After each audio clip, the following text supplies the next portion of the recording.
Hey guys, Gary, grateful recovering alcoholic and drug addict. There's a million excuses. I've used that I hear people using why it's hard to quit drugs and alcohol. I'm in pain, my back hurts, the detox. I'm afraid of the detox. I'm afraid of this, or I'm afraid of that. You're going to have to deal with it sometime if you want to change your life. The main thing is change your life. I would listen to Jordan Peterson say, think of the things you're doing right now to completely destroy your life, to completely screw up your life. Just pick one of those things. Pick one of those things and start working on it, right? Get rid of it out of your life. And I knew in my heart of hearts, right? I always knew what that was.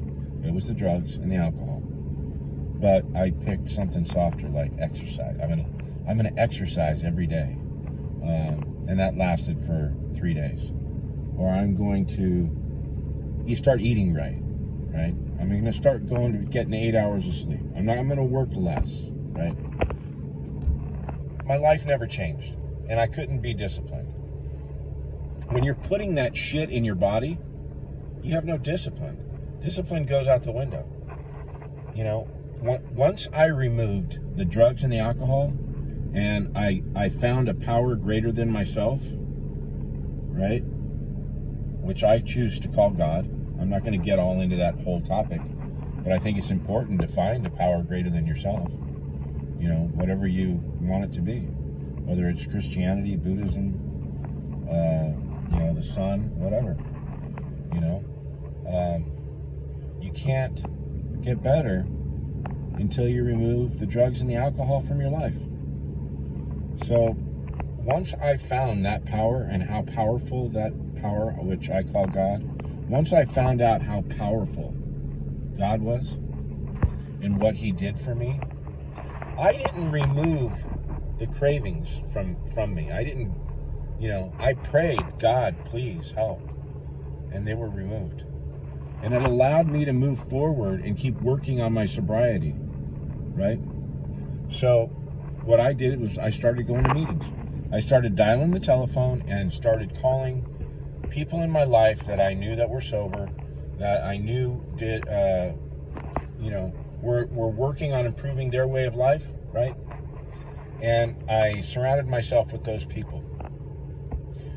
And it was uncomfortable. Some people I didn't know that well, and some people it worked out great, some people it didn't, but I kept trying. And the main thing was I kept the prayer going. I gave the credit to God. God, thank you for keeping me sober another day. And I'd wake up in the morning, God, please keep me sober today. Those aren't my prayers. My prayers are thank you, God, at night. But I don't have to pray to God anymore, God, please keep me sober today. It's automatic now. I don't have the cravings. Tomorrow it'll be 1 year since I lost my son to an accidental fentanyl overdose.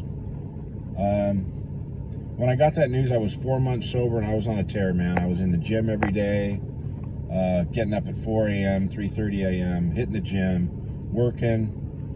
We're living a balanced life, and then I was hit with that news. And I got to tell you, it fucking derailed me. It completely derailed me, and it took me about 6-8 months to get back. I would go to the gym and I'd be spotty. I was so heartbroken, right? But the main thing is I prayed every day, and as long as I kept my sobriety, I knew deep down inside, as long as I kept the sobriety, the other shit would come. The gym, eating right, working out, staying fit.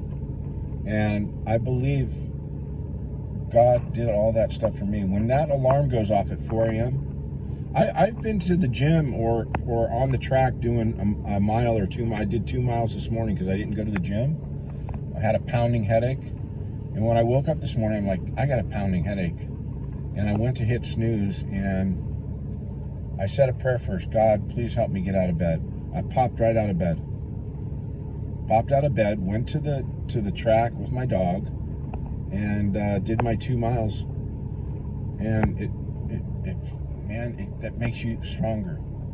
It makes you stronger, and it gives you a stronger connection with your higher power, whatever you want to call it. And I could never do this stuff on my own before, but with God, anything is possible.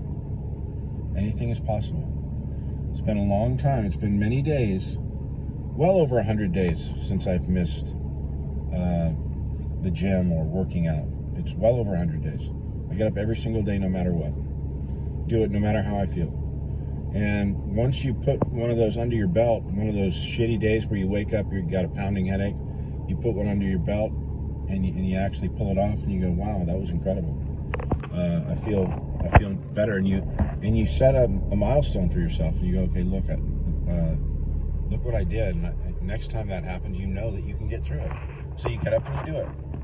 So God has given me everything, all the energy to do this stuff, the frame of mind.